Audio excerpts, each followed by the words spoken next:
Bien, hermanos, Dios les bendiga. Hoy continuamos con nuestra serie, Diáconos, Siervos Ejemplares en la Iglesia.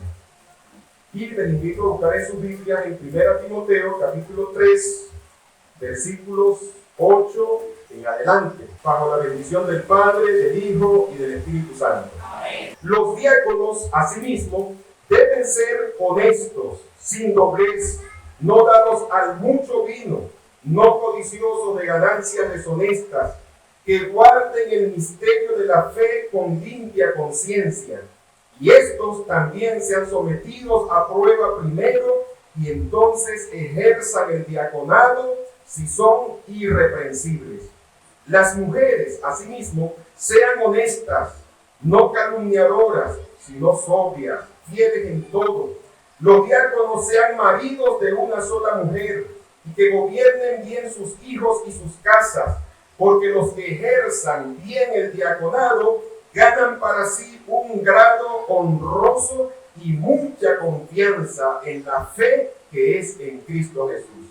Amado Padre, en el nombre de Jesús te doy las gracias por esta porción bíblica, por esta oportunidad de poder estudiar tu palabra. Te pido, Señor, que nos ayudes a forjar cada día en nosotros un carácter centrado en ti, Señor, un carácter cristocéntrico, y que podamos, Señor, ser instrumentos útiles en tus manos. En el nombre de Jesús, amén. Que Dios les bendiga. Y estamos, como ustedes recordarán, estudiando esta carta a Timoteo. Ya estudiamos el perfil de los ministros de la iglesia, de los obispos, y comenzamos a estudiar el diaconado. Está desde el versículo 8 al versículo 13. Hoy es ya el cuarto estudio. Sin embargo, vamos en la parte 3 para recordar que la parte 1 es el significado del término diácono, la parte 2 el origen de los diáconos, la parte 3 requisitos para ejercer el diaconado. No comenzamos el domingo pasado, vimos la primera parte de este estudio donde examinamos los requisitos que aparecen en Hechos 6, que nos dice que sea lleno del Espíritu Santo, lleno de sabiduría, y que fuesen también llenos de sabiduría, dice aquí el texto. En Hechos 6 tenemos 3 requisitos, y comenzamos a estudiar en 1 Timoteo 3:8. Vimos los primeros 2 requisitos, que sean honestos y sin doblez, pero los 2 que estudiamos. Hoy nos toca el 6º requisito, que es no dados al mucho vino. El versículo 8 dice específicamente: los diáconos asimismo deben ser honestos, sin doblez, no dados al mucho vino, no codiciosos de ganancias deshonestas. Y vemos que aquí en este 6º requisito dice que no sean dados al mucho vino. Lo que nos llama la atención, en contraste con los requisitos del obispo, dice que no dados al vino, no vino, de hecho, pleino, es decir, no vino, no dados al vino para los obispos, y para los diáconos dice no dados al mucho. Les decía yo en sentido humorístico, es que los diáconos se pueden echar su traguito de vez en cuando. No, realmente eso tiene una explicación y una exégesis bíblica, porque ni los cristianos que no son diáconos de oficio, porque todos somos servidores, pueden consumir bebidas alcohólicas, lógicamente. Sin embargo, vamos a tener hoy un breve estudio acerca del vino, tanto en el Antiguo Testamento como en el Nuevo, y eso nos va a permitir arrojar luz sobre este texto y sobre la implicación. Es importante destacar, mis hermanos, de que esa palabra no dados al vino y no dados al mucho vino habla en buena medida de la sobriedad. Recuérdense que cuando estudiamos la lista de los requisitos de los obispos, comienza en la primera parte de los requisitos, dice sobrio, y más abajo en la lista de requisitos de los obispos dice no dados al vino. Y yo les decía que mientras que sobrio habla de una mente despierta, una mente lúcida, porque la obra de Dios demanda de nosotros que tengamos lucidez, que podamos enfocarnos, que no nos distraigamos, y eso, en ese estudio decíamos que esa sobriedad tenía que ver con todo aquello que nos embriaga, nos envuelve, nos distrae y nos hace perder enfoque en la obra de Dios. Una persona que es muy dada al uso del celular, que se sumerge demasiado en las redes, que pierde tiempo en cosas, esas cosas lo embriagan. Metafóricamente hablando, está embriagado por esas cosas. De manera que lo que está destacando es que tengamos sobriedad, que tengamos una mente lúcida para que podamos atender la obra de Dios, porque la obra de Dios merece nuestro mejor esfuerzo y nuestro mayor rendimiento. Por eso es que en el requisito de los pastores decía primero sobrios y más abajo decía no dados al vino, porque no solamente hablaba de la sobriedad física de alguien que no consume alcohol, sino también de la sobriedad intelectual, emocional, donde alguien está lúcido y enfocado. Aquí, con respecto a los diáconos, también se requiere que sean sobrios, y aquí le dice explícitamente no dados al mucho vino.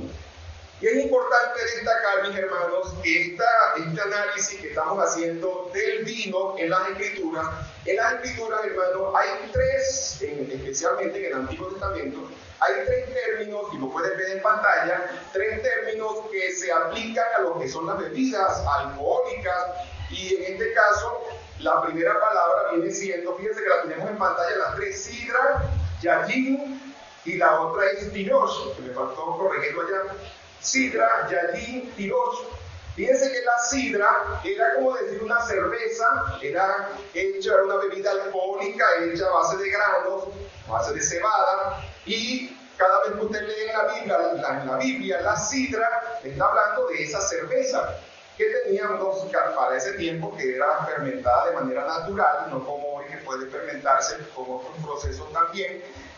Tenía aproximadamente unos 12-14 grados de alcohol. La Biblia prohibía la sidra. También el yayin era la bebida alcohólica, es decir, el vino fermentado, principalmente de la uva. Fermentado, que era una bebida también alcohólica y también tenía ciertos grados de alcohol, a pesar de que también el sistema de fermentación era natural, no era como hoy día, porque se usan otros recursos químicos para alguna fermentación y lograr un grado de alcohol más elevado. Sin embargo, Dios prohibía, como veremos, el uso de estas bebidas embriagantes, tanto en el Antiguo Testamento como en el Nuevo Testamento.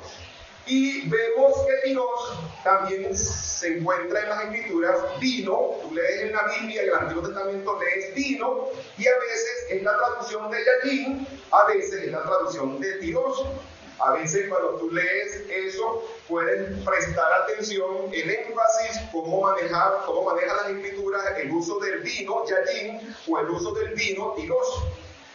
Y vemos que tirosh es un vino fresco, un jugo de uva, un vino fresco, no fermentado. Y en algunos casos, un vino que apenas comenzando a fermentarse, que no está fermentado, pero ya comenzó, todavía está en la categoría de tirosh. Pero también por la cantidad, puede embriagar.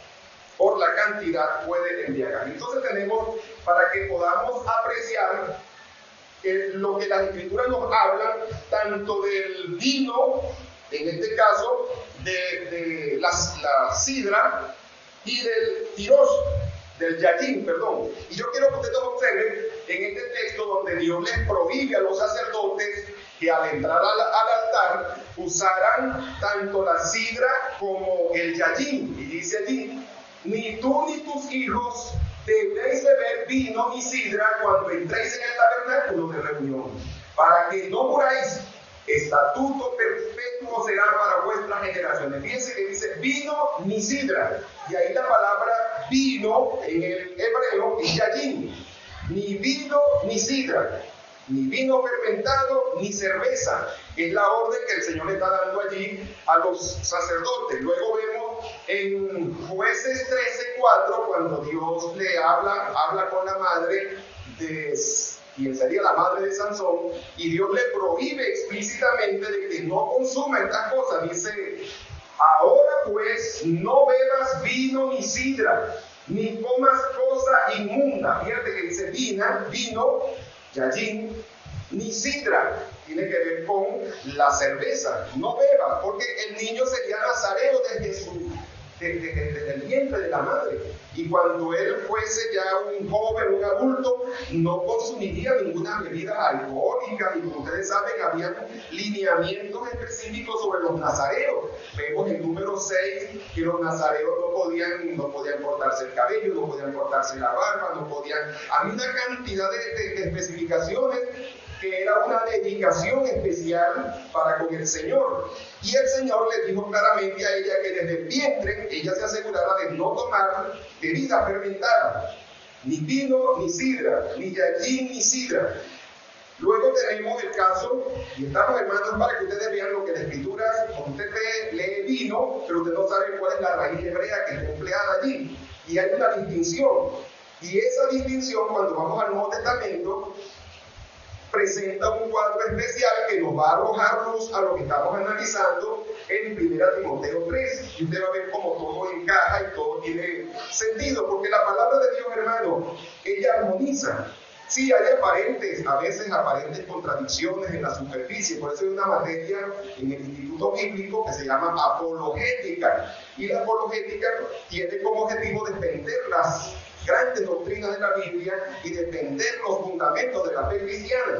Y en esa apologética, en ese análisis, podemos ver también esos pasajes que aparentemente se contradicen, que aparentemente presentan una cuestión moral y luego parece como desautorizarla, pero eso, aunque hay una aparente contradicción en la superficie, cuando alguien se sumerge en las profundidades de las Escrituras, observa que esas aparentes contradicciones armonizan la profundidad. Y esa armonía me permite comprender por qué ocurren esas aparentes contradicciones a simple vista.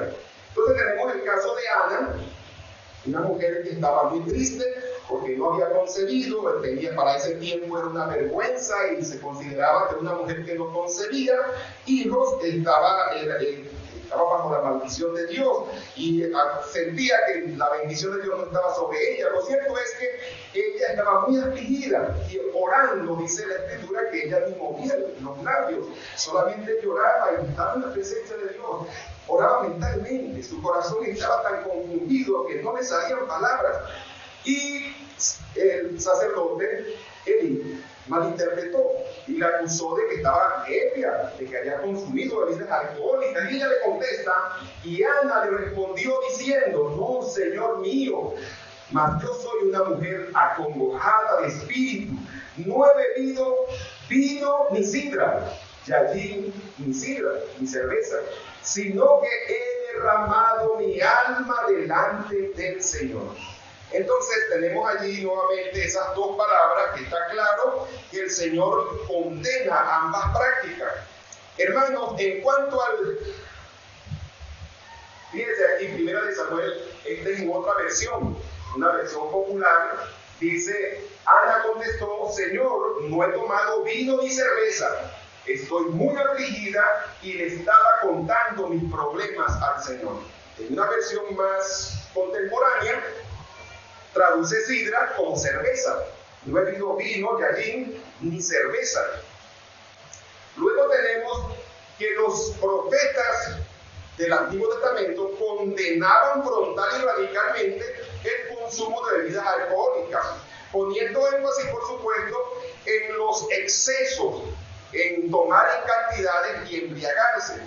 Los judíos tomaban, sí, el yayin, pero muchas veces bajaban las dosis, lo mezclaban con agua para bajarle los grados, y eso, por supuesto, les permitía a ellos consumirlo.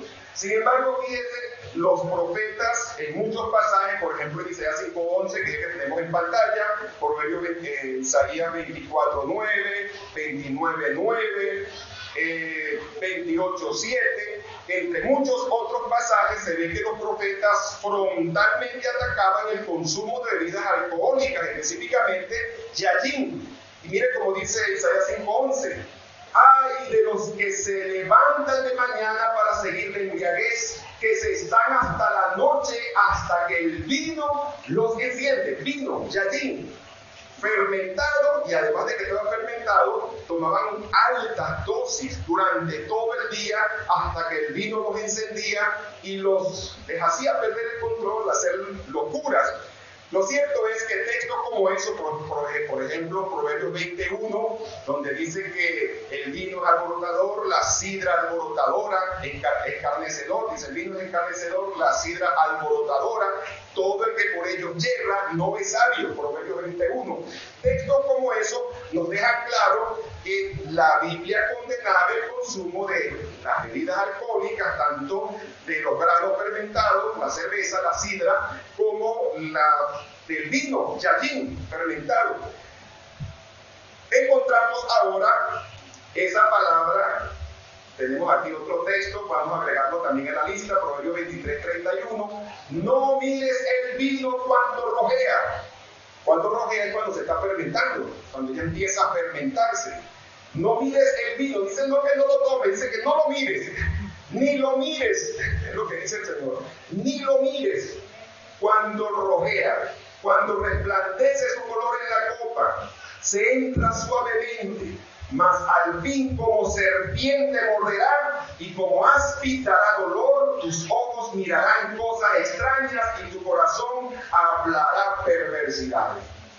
Conocemos personas que cuando están sobrios son buenas personas, respetuosas, tratables, y después que están bajo los efectos del alcohol se transforman, agreden, lastiman y hacen muchas veces acciones vergonzosas, tanto para ellos como daños que hacen a otras personas. La Biblia dice que ni siquiera lo mires, hablando del yajin, hablando de las bebidas fermentadas, ni siquiera lo mires. Entonces tenemos textos, ahora vamos a estudiar textos, a leer los textos donde aparece vino, pero que se refiere a tiros, que es un vino que es fresco, que no es fermentado, que es, por supuesto, todavía está, acuérdense que en ese tiempo no había los medios, los sistemas de refrigeración que tenemos hoy, y que por lo tanto era difícil mantener el vino en ese estado durante mucho tiempo. Y lógicamente ellos lo almacenaban porque tenían sus viñedos, lo almacenaban y tenían sus vinos y se fermentaban, por supuesto.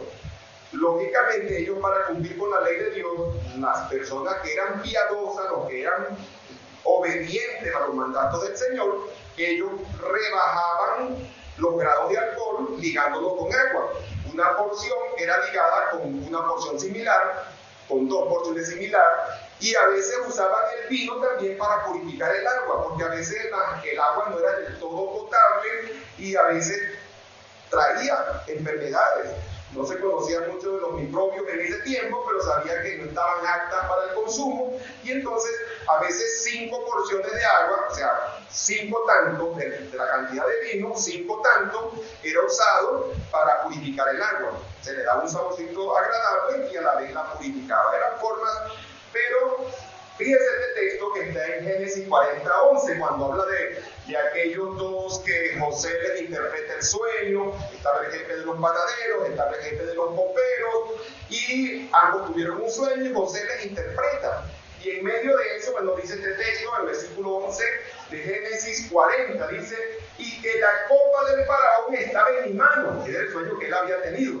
Y tomando yo las uvas, las exprimía en la copa del faraón y ponía la copa en la mano del faraón. Por definición, eso es tiroso. Más fresco el de allí, imagínense. De la uva a la copa y de la copa al pico del faraón.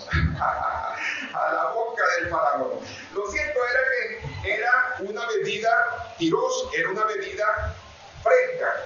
Tenemos otro texto, acá, bueno, aquí lo vemos, las uvas. Tenemos aquí Proverbios 3:9-10, donde dice, honra a Jehová con tus bienes y con todas las primicias de todo tu fruto. Y luego en el versículo 10 dice, se honra a Jehová con tus bienes y con las primicias de todos tus frutos, y serán llenos tus graneros con abundancia, y tus lagares rebosarán de mosto. Muchas veces en las escrituras se traduce mosto para diferenciarla de tiros, para referirse precisamente a ese vino que no está fermentado o que apenas está comenzando a fermentarse. Tiros, y en este caso habla del mosto, el mosto. Otro texto lo encontramos en Lucas 5:37, y nadie echa vino nuevo en odres viejos, de otra manera el vino nuevo romperá los odres y se derramarán y los odres se perderán. Fíjense la clase que está dando Jesús allí. Él dice la importancia del nuevo nacimiento y que esta nueva vida, al colocarla en personas que no han nacido de nuevo, no van a poder porque necesitan un nuevo nacimiento.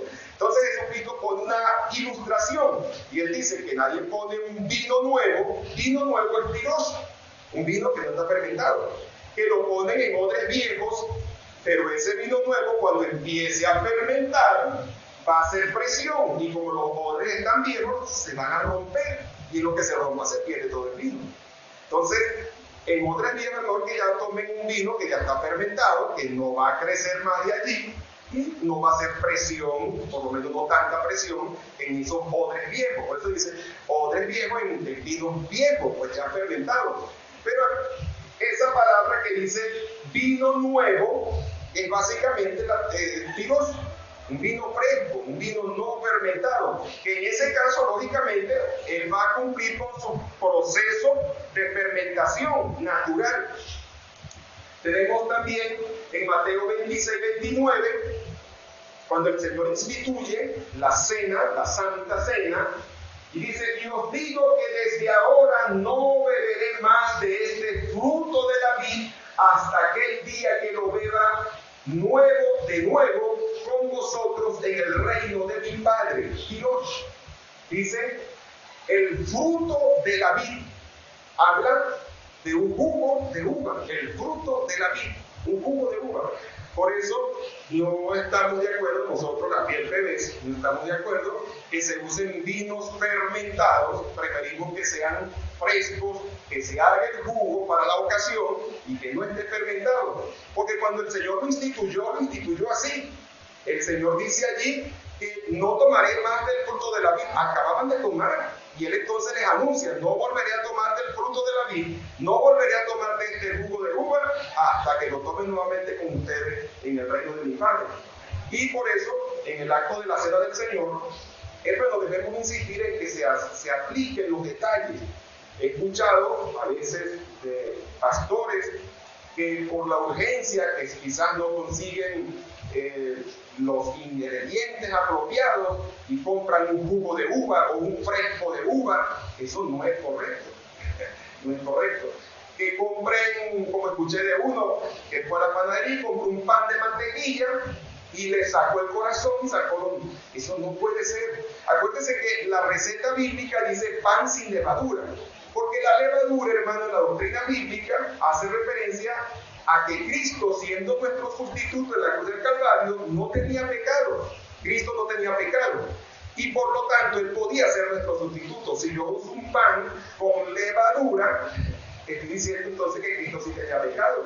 Entonces, los elementos deben simbolizar lo que Dios dijo que debe simbolizar. Entonces, tenemos que ser insistentes en los detalles, aun cuando de repente no comprendamos los significados de todos los detalles, pero hay que hacerlo como Dios lo dice, como está escrito. Una de las virtudes que podemos observar en Noé, que cuando construyó el arca, cuando ustedes leen la historia, quizás ustedes observaron en el plan de lectura congregacional, cuando pasamos por allí, observaron que varias veces dice, e hizo Noé como Jehová le dijo. Noé no dijo, no, yo mejor lo voy a hacer así porque es más cómodo, más fácil, más rápido. No, sí. Él estaba siguiendo instrucciones. Si él se pone a inventar, hermano, el arca no hubiese aguantado, hermano, con la tempestad y el diluvio, y se le hubiese desbaratado por desobediente, probablemente. Lo que estoy diciendo es que hay que ser insistente con los detalles, hacer las cosas como está escrito, aunque de repente a mí me parezca que es una exageración, pero es como Dios lo dice, Él es el jefe, es como Él lo dice. Entonces, es importante destacar eso. Y tenemos también acá, por eso yo les decía que Dios es un vino no fermentado, es un vino que quizás pudiera estar en un proceso ya comenzando a fermentarse, y en ese caso la cantidad puede ser embriagante. Es decir, tiros de por sí, un jugo de uva en grandes tendría que ser una cosa muy extrema para que lo embriague. Yo creo que primero le hace daño por el exceso de líquido. Pero si está ya comenzando a fermentarse, entonces sí, una cantidad suficiente va a embriagarlo. En Oseas 4:11 dice: fornicación, vino y mosto quitan el juicio. Fíjense que mosto, tiros, pero ya es un vino que ya está comenzando a fermentarse. Y si lo toma en cantidad, pues lo va a embriagar. Y entonces dice: quitan el juicio. Y yo les comentaba, hermano, y eso por supuesto se relaciona con todas las bebidas fermentadas. Yo recuerdo que hace años, cuando nuestra federación todavía no teníamos los circuitos, hace unos, no sé, 30, 40 años atrás, recuerdo que aquí en el centro, bueno, cuando se hacía la reunión nacional, en una ocasión se repartía chicha andina, y muchos tomábamos, y qué sabrosa la chicha andina, pero estaba tan sabrosa que invitaba a volver a tomar. Y los pastores tomaban y volvían a hacer la cola y volvían a tomar. Y salieron ese día varios pastores todos prendidos, hermano. Se emborracharon un poquito, se les subió, hermano. El vino dice hasta que el vino los encienda. Bueno, esa bebida empezó a encenderlo. Y se emitió un comunicado: prohibido repartir chicha andina en las reuniones de pastores. Porque la cantidad va a encenderte. Les contaba yo también el caso de dos hermanos. Mi hermano fue a visitar a alguien, él tenía un vino, o sea, un jugo de uva en la nevera, pero que se le había quedado afuera y lo guardó, pero ya había comenzado la fermentación. Ya tenía un poquito, ya era un tiroso, pero estaba en la categoría ya de mosto, estaba ya comenzando a fermentarse, pero lo tenía en la nevera. Lo que es un cuchillo de doble filo, porque no se detiene o va más lento el proceso de fermentación, pero también por los fríos no se siente mucho, se siente hasta saborcito. Y estaban los dos hermanos tomando y bebiendo y hablando, y ya al final uno le dijo al otro: no me llame hermano, llámeme compadre. Sí, ya se le estaba aprendiendo esa emoción por la bebida. Entonces, tenemos aquí esos casos en las Escrituras. Continuamos con la siguiente cita, tenemos aquí, y creo que me faltó, bueno, 1 Timoteo 3:8, esto nos va llevando ya a Timoteo 3:8, donde dice: los diáconos asimismo deben ser honestos, sin doblez, no dados al mucho vino, no codiciosos de ganancias deshonestas. Yo quiero destacar, hermano, escuche bien esta parte, que mientras en el Antiguo Testamento me habla del Yajin, Tiros, Sidra, o sea, distingue, hay varios nombres para las bebidas.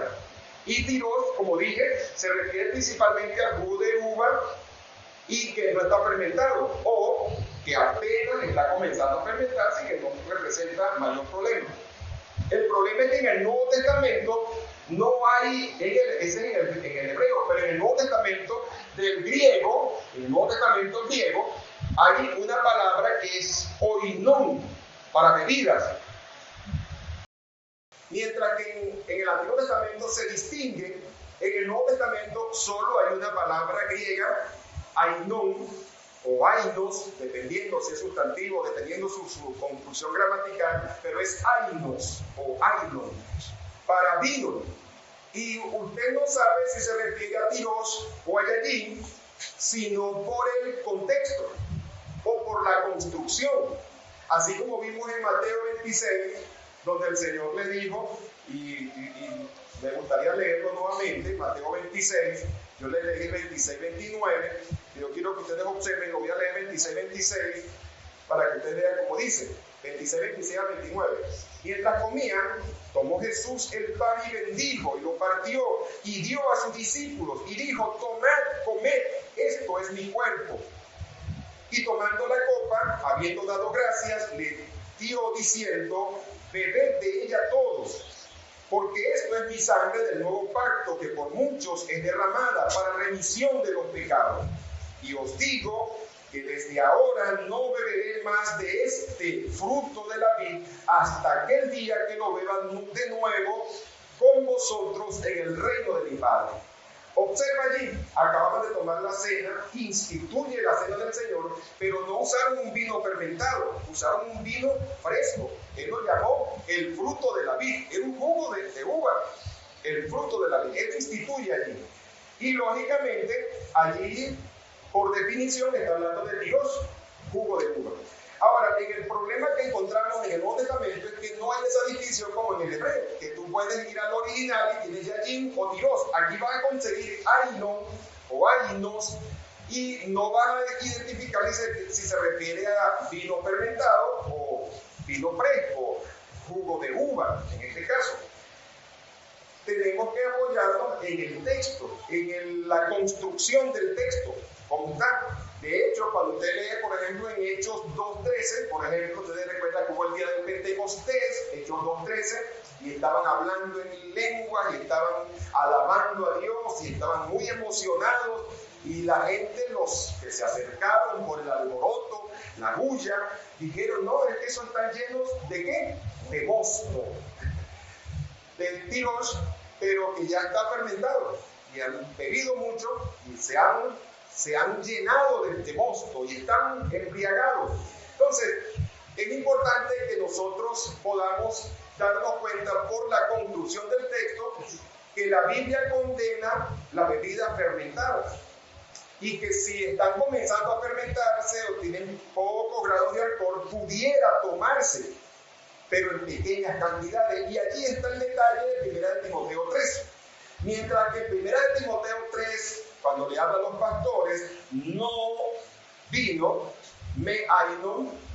no vino, está hablando de los vinos fermentados. No tomes vino, los vinos fermentados no los tomen. Pero a los diáconos más abajo, cuando le dice no daros al mucho vino, está hablando de Dios, está hablando de un vino que todavía no está fermentado o que apenas comienza a fermentarse. Pudiera tomar. Llega a una casa de un hermano y le ofrece chichandina, tome poco, no mucho.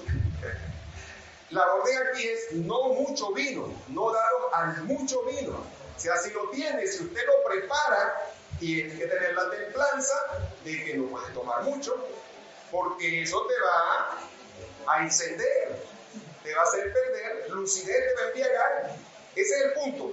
Por eso la diferencia en los dos, aunque los dos dicen ainon, pero uno está hablando de una bebida embriagante, no tome, mientras que a los diáconos le está diciendo que a esas bebidas que no están fermentadas o que apenas están fermentándose, que no tomen mucho, y especialmente en ese tiempo, hermano, porque en ese tiempo era común que la gente tuviese vino en sus casas. La gente tenía, hermano, la mayoría, los padres de familia, procuraban tener su viñedo familiar y a veces tenían suficiente espacio y su cosecha de la uva, tenían el lagar era como una piscinita de piedra donde ellos colocaban sus uvas y una o dos personas se metían dentro de la piscina y empezaban se agarraban de unos mecates y empezaban a triturarlas con los pies y salía por una tubería a otra piscinita más pequeña el jugo, y era jugo, o sea, realmente, y la gente tenía, y como no había el sistema de refrigeración que tenemos hoy, después de ciertos días, de ciertas horas, 24 horas, no sé qué tanto, empezaba a fermentarse. Todavía lo podían tomar, pero ya no mucho, ¿te das cuenta? No mucho, no darnos al mucho vino. Y cuando ya tenían niveles de fermentación, todavía lo tenían y no lo iban a botar, todavía era comercial. El punto allí era que ellos podían entonces mezclarlo con agua, bajarle los grados de alcohol y todavía estaba apto para el consumo. Ese era el escenario que encontramos aquí. Algunas personas a veces se complican con el caso de que Jesús convirtió el agua en vino en Juan 2 y dicen, ¿cómo es posible que Jesús, nuestro Señor, con todo lo que dice el Antiguo Testamento, sobre las bebidas embriagantes, estaban en una fiesta, en unas bodas, y entonces Jesús les convirtió el agua en vino. Les puso el aguardiente allí, piensan algunos, los inconversos, piensan de que Jesús participó y que por eso nosotros podemos echarnos unos traguitos.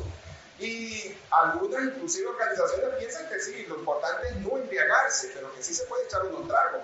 Y hablan en este caso no de gallín, hablan de la sidra, de la cerveza. Mientras que no te embriagues, pero vemos por las escrituras que no, hay una posición bíblica muy fuerte en cuanto a las bebidas embriagantes, y al punto que dice, ni siquiera lo mires, especialmente si tú renqueas de esa pierna, si tú tienes un antecedente, ni lo mires, porque es que te va a hallar el gustico.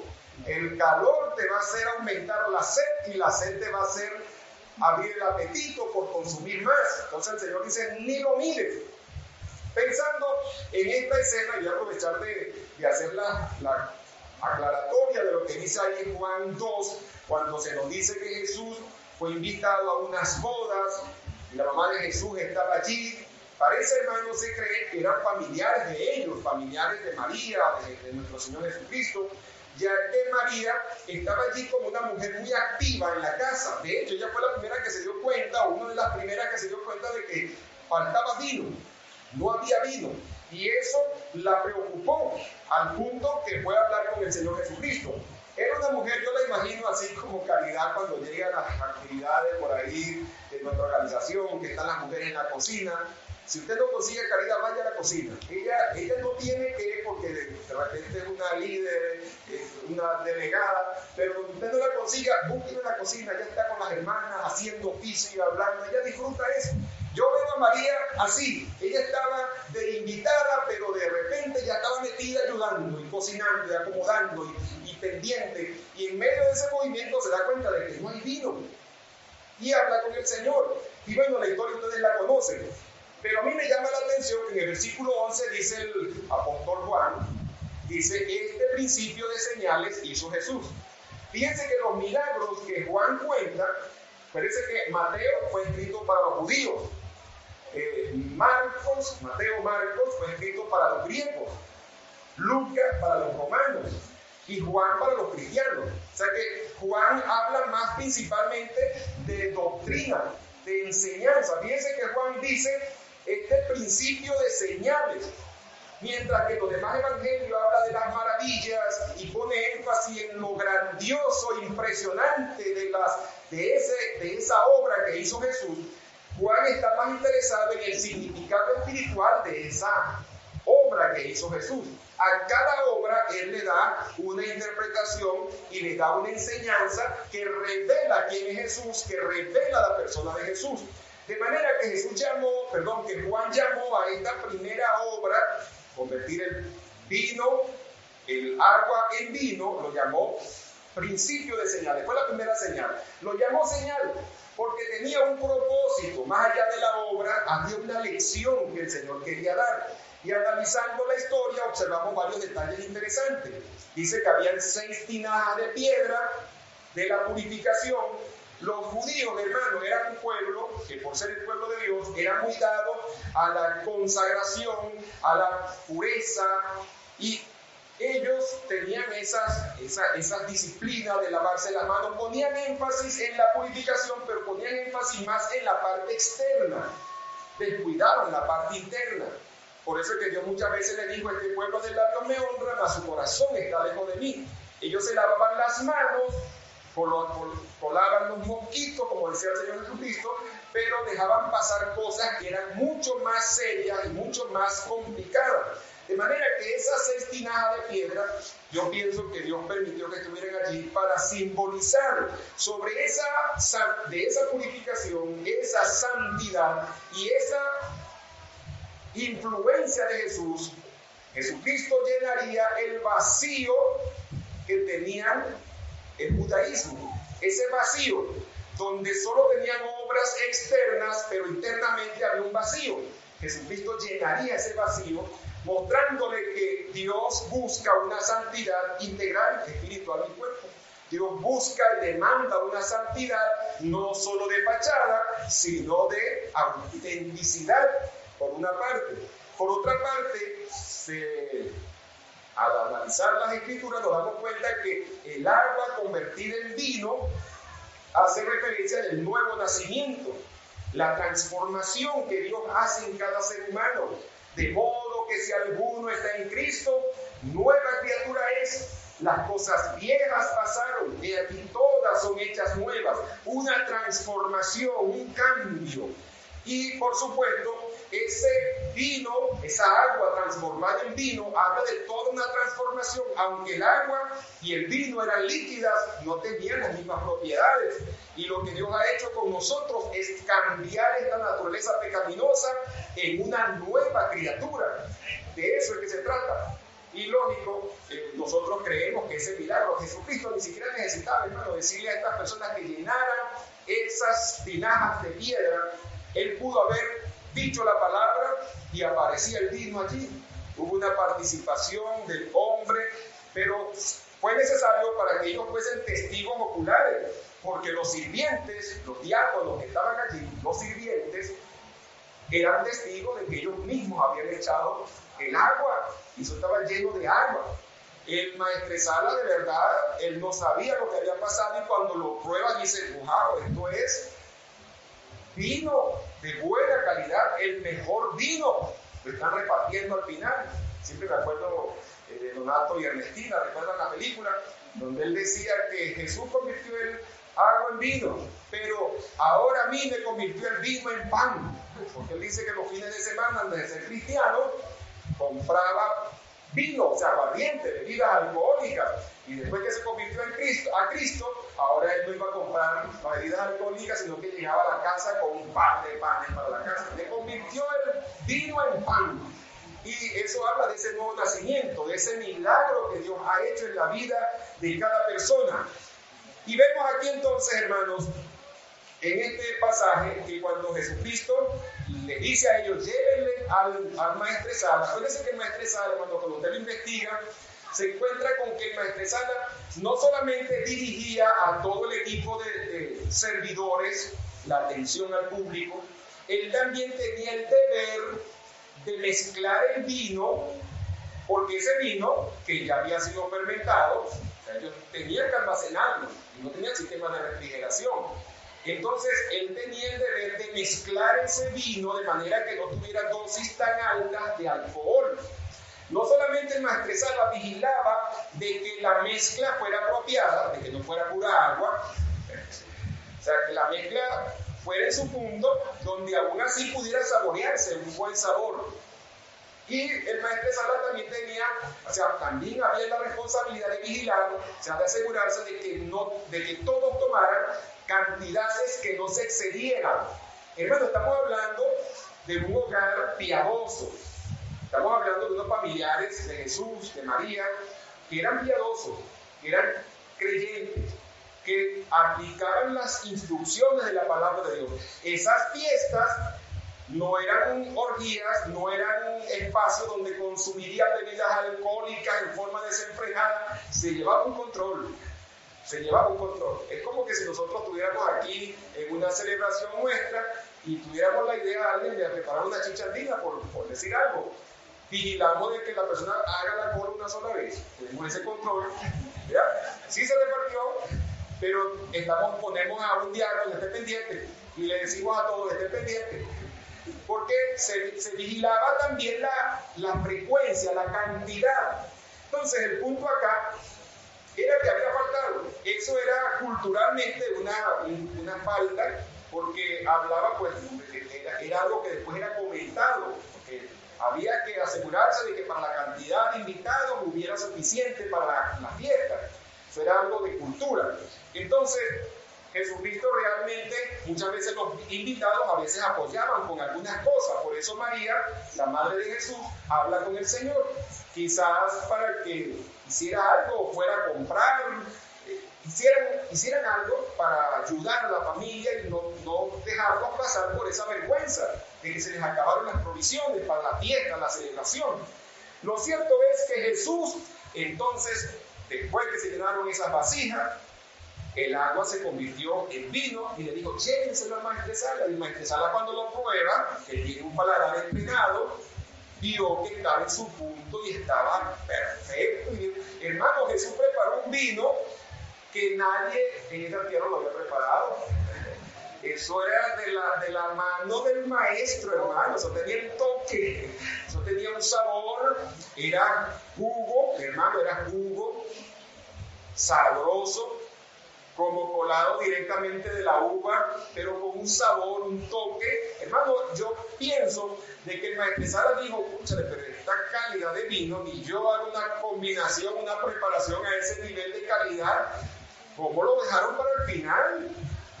Pero puesto al principio, no al final, para que todos degustaran esta calidad. Entonces, creemos, hermanos, que allí era tiroso, era un jugo de uva sabroso, que estaba con un buen gusto. No el vino que yo tenía al principio, que probablemente era tiroso también, pero que ya tenía un punto de fermentación porque había sido ligado con agua para bajarle los grados de alcohol. Entonces, a la luz de las Escrituras, entendiendo todo lo que la Biblia nos enseña sobre el tema, que ya hemos podido ver, por eso le digo un estudio breve del tema del vino, podemos ver que eso es lo que mejor encaja con el tenor de las Escrituras, es lo que mejor encaja esa interpretación, y vemos suficientes bases en el mismo pasaje y a la luz de los demás pasajes para comprender que realmente fue un jugo de uva tiroso que el Señor produjo en ese, pero con un sabor exquisito, sabroso. En resumen, podemos decir, en resumen de esto visto, de este estudio, podemos decir lo siguiente. En primer lugar, que en el Antiguo Testamento había 3 palabras: Yajin, Tirosh y Sidra.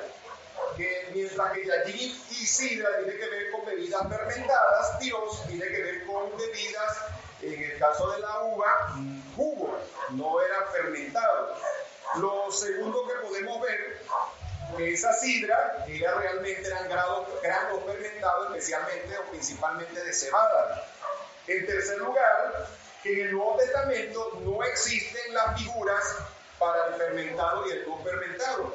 Tenemos una sola palabra que es ainos y toda la declinación de palabras que la rodea. Pero no tenemos una palabra para fermentado y para no fermentado. De manera que necesito poder identificar en el texto, en la redacción o en el arreglo del texto, para poder determinar si se refiere al tirosh, jugo de uva en este caso, o si se refiere al yajin. O sea, dependemos del contexto. De manera que, teniendo eso en mente, podemos clarificar, podemos entender lo que ocurrió allí en Timoteo 3.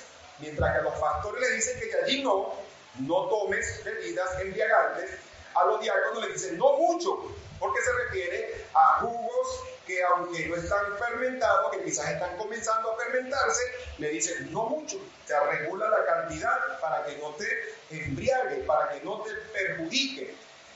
Y bueno, yo creo que la lección principal de este punto es el que le dije al principio: la sobriedad.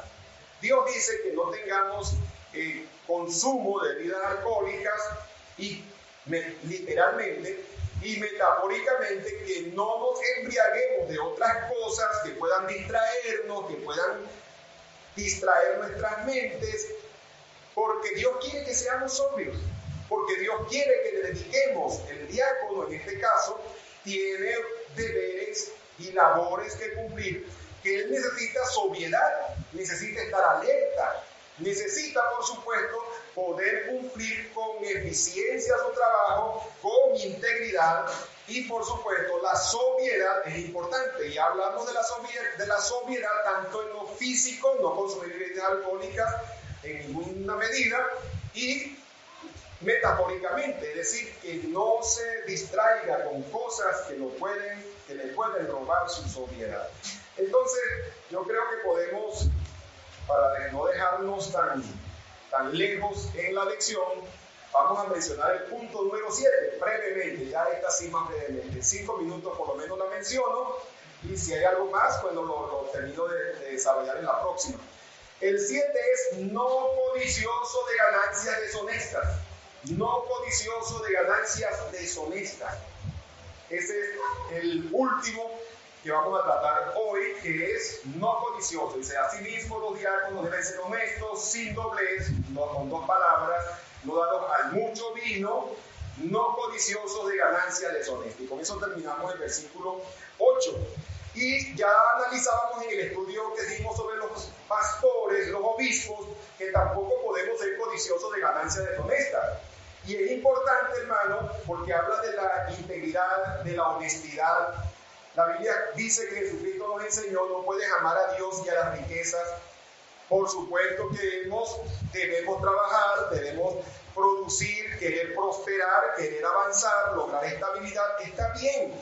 Lo que no debo es, por una parte, no afanarme desmedidamente, que eso sería la avaricia, afanarme desmedidamente, y lo que tampoco puedo hacer es usar medios ilegítimos, porque hay medios legítimos para yo adquirir mis cosas. Yo necesito, alguien puede decir, yo necesito mi casa, necesito un medio de transporte, y hay medios legítimos, quizás el trabajo, principalmente el trabajo, por supuesto, inversiones, negociaciones, y hay muchas estrategias válidas, lícitas, que podemos usar para lograr las cosas que queremos.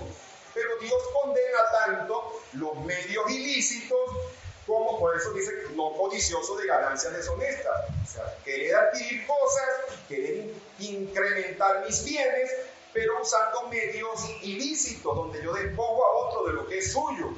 Poníamos el ejemplo, cuando estudiamos el decálogo, pusimos el ejemplo del patrón que de repente, y hay muchos casos en la Biblia de personas que se lucraban con los bienes de otros, reteniéndoles el sueldo o pagándoles por debajo de lo que justamente merecían, y haciendo de esa manera, adquiriendo ganancias adicionales, pero que eran deshonestas. Lo cierto es que el Señor le dice explícitamente a los diáconos y a los pastores, no codiciosos de ganancias deshonestas. Puedes lograr cosas, pero por medios lícitos. Puedes lograr cosas, pero no caigas en afanes que te obsesionen y que, por supuesto, en este caso te haga perder tu sobriedad. Y yo quisiera agregar aquí el texto que está en 1 Timoteo 6, 8, que nos da una lección bastante importante respecto a este tema. Dice 1 Timoteo 6, 8, así que teniendo sustento y abrigo, estemos contentos con esto, porque los que quieren enriquecerse caen en tentación y lazo, y en muchas codicias necias y dañosas que hunden a los hombres en destrucción y perdición. Porque raíz de todos los males es el amor al dinero, el cual, codiciando algunos, se extraviaron de la fe y fueron traspasados de muchos dolores.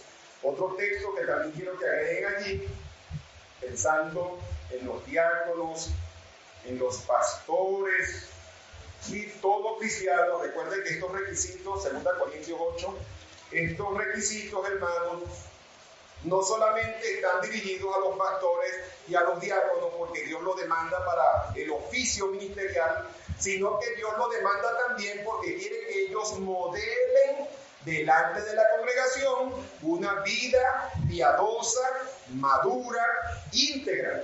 Mire cómo dice 2 Corintios 8:20, hablando del manejo transparente de los recursos. Dice, evitando que nadie nos censure en cuanto a esta ofrenda abundante que administramos, procurando hacer las cosas honradamente, no solo delante del Señor, sino también delante de los hombres. Es decir, hacer todo honradamente. Había una ofrenda abundante que administraban, que recibieron, y entonces ellos procuraban hacer todo con transparencia y hacer todo honradamente, de manera que nadie pueda señalar, que nadie pueda cuestionar y acusar de que se están apropiando. Acuérdense que el primer tesorero de la iglesia fue Judas, y dice la Biblia que Judas sustraía de la bolsa, se robaba el dinero, nos dice la palabra del Señor. De manera que nosotros tenemos que cuidarnos, porque el enemigo o va a inducirnos a faltarle al Señor en eso, y si no lo logra, entonces va a aprovecharse de las cosas que no están tan transparentes para que los demás piensen que sí lo estamos haciendo. ¿Te das cuenta? No lo haces, pero como no lo manejas con la transparencia que deberías, para que todos se den cuenta que todo se está manejando transparentemente, entonces los demás pueden decir, aquí hay gato encerrado, tú no estás manejándose como se debe. Entonces, él decía, procurando hacer las cosas honradamente, no solo delante del Señor, porque indudablemente el Señor lo ve y lo sabe, sino también delante de los hombres. Esa transparencia. Los diáconos que se nos cuentan allí en Hechos 6 tuvieron que manejar recursos. Se vería horroroso que haya una cantidad de viudas y los diáconos reciben una cantidad de bolsas para distribuírselas y que las bolsas se desaparezcan misteriosamente. Sería horroroso. ¿Te das cuenta? Quiere decir que si nosotros recibimos algo, porque es posible que los diáconos se les diga, mire, esta va a ser para usted. Agarró lo que le dieron. Y si necesita y no le dieron, puede pedir, pues, oye, pastor o la persona que está encargada, tengo esta situación, puedes agarrar tal. Y se hace todo con transparencia. Pero los diáconos que estaban allí en Hechos 6 pueden estar seguros de que manejaron todo con transparencia. Las viudas recibieron lo que les asignaron y ellos hicieron una administración transparente. Eso es lo que se espera de nuestros diáconos, porque en su momento van a manejar recursos, en su momento van a manejar bienes y deben manejarse con la transparencia que requiere la ocasión, como gente que profesa piedad. Y yo quiero concluir, hermano, esta lección leyendo con ustedes Efesios 5, 15 al 18, poniendo énfasis en el punto tratado anteriormente sobre el vino. No os embriaguéis con vino, dice el versículo 18, pero quiero leerlo desde el 15. Dice Efesios 5:15, mirad pues con diligencia cómo andéis, no como necios, sino como sabios, aprovechando bien el tiempo, porque los días son malos. Por tanto, no seáis insensatos, sino entendidos de cuál sea la voluntad del Señor. No os embriaguéis con vino, en lo cual hay disolución, antes bien sed llenos del Espíritu. Amén. Oremos al Señor. Amado Padre, en el nombre de Cristo Jesús, te doy las gracias por permitirme el honor, Señor, de desarrollar esta lección. Te pido, Señor, que tu palabra, que no vuelve a ti vacía, llegue al terreno fértil de cada corazón y pongas en nosotros un carácter centrado, mi Dios, lúcido, que podamos ser sobrios, tanto en lo físico como en toda nuestra manera de vivir, que no estemos embriagados por cosas que nos distraigan de la obra que tenemos en nuestras manos, que podamos ser fieles administrando tus asuntos, Padre. En el nombre de Cristo Jesús. Amén. Dios les bendiga.